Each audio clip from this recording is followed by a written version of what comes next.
This segment sponsored by Foster Financial. Welcome to Wealth Wednesday, where we give you financial tips and advice to help you throughout the week. And I'm so excited to be joined by Caleb Doane, who is the Vice President of Foster Financial. Hi, Caleb. Hi. Welcome back. Thank you. Yeah, so this week we're going to talk about something unique, EFTs. What are those?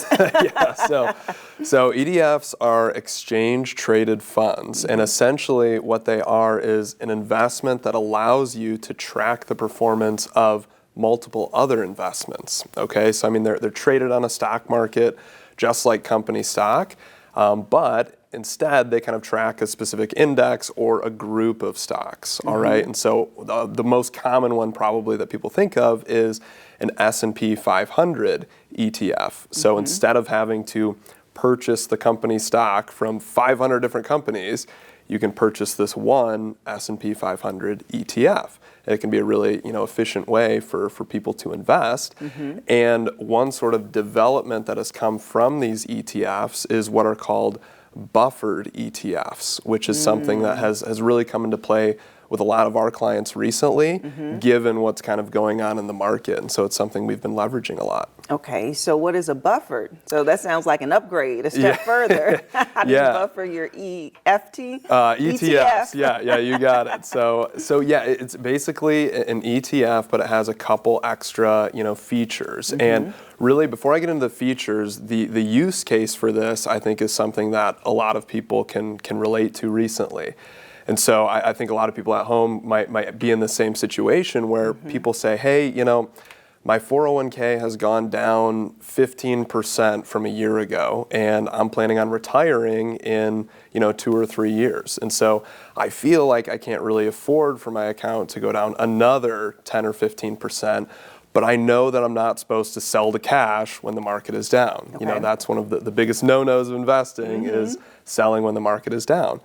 And so people say, I want to be able to take advantage of a potential recovery, but I don't want to take advantage if the market goes down, right? And so this is where some of these buffered ETFs can come into play. And so what the buffered ETF does is it offers some downside preservation and then an upside cap on the S&P 500. So, one common example that we see is one of these buffered funds with a 10% downside buffer and a 20% upside cap.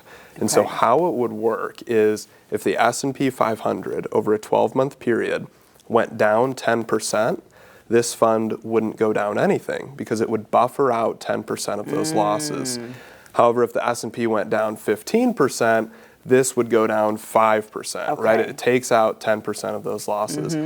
But what people should be thinking is, okay, what's the catch? Yeah, right? I was about to ask, are there any disadvantages from this? Yeah, and people should always be aware of that. Anytime you hear something that sounds too good to be true, you should definitely ask, what's the catch? And the catch is that there's an upside cap. And so, for example, if there's a 20% upside cap, if the S&P 500 goes up 20%, you go up 20%. Nice. But if the S&P 500 goes up 25%, you only go up 20%. And so for a lot of our clients, we're kind of weighing the pro and con here and saying, hey, I think it's more likely that the S&P, goes down 5% or maybe goes up 10% than it is that the S&P would go up 25%. Right. And so we say, hey, maybe it makes sense for you to invest in some of these buffered funds, and it's worked out really well for a lot of our clients. Nice, that is. I mean, playing the odds and kind of having to guess because you really don't know, but it's using just your experience, right, and the trends,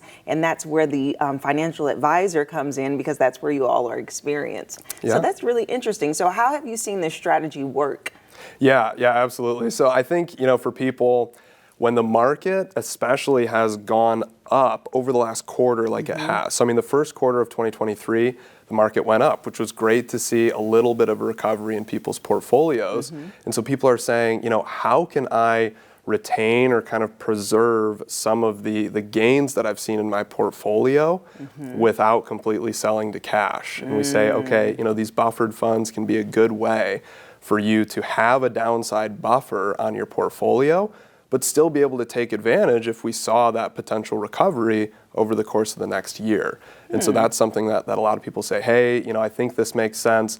I'm comfortable, if the S&P goes up 25%, that I only go up 20, so long as I get this 10% downside buffer. And so it's been a good trade-off for people. Yeah, okay. Well, that's good information. Thank you so much, Caleb. Yeah, thanks for having me.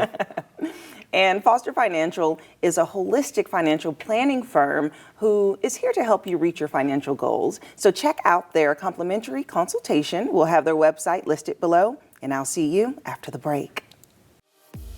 This segment sponsored by Foster Financial.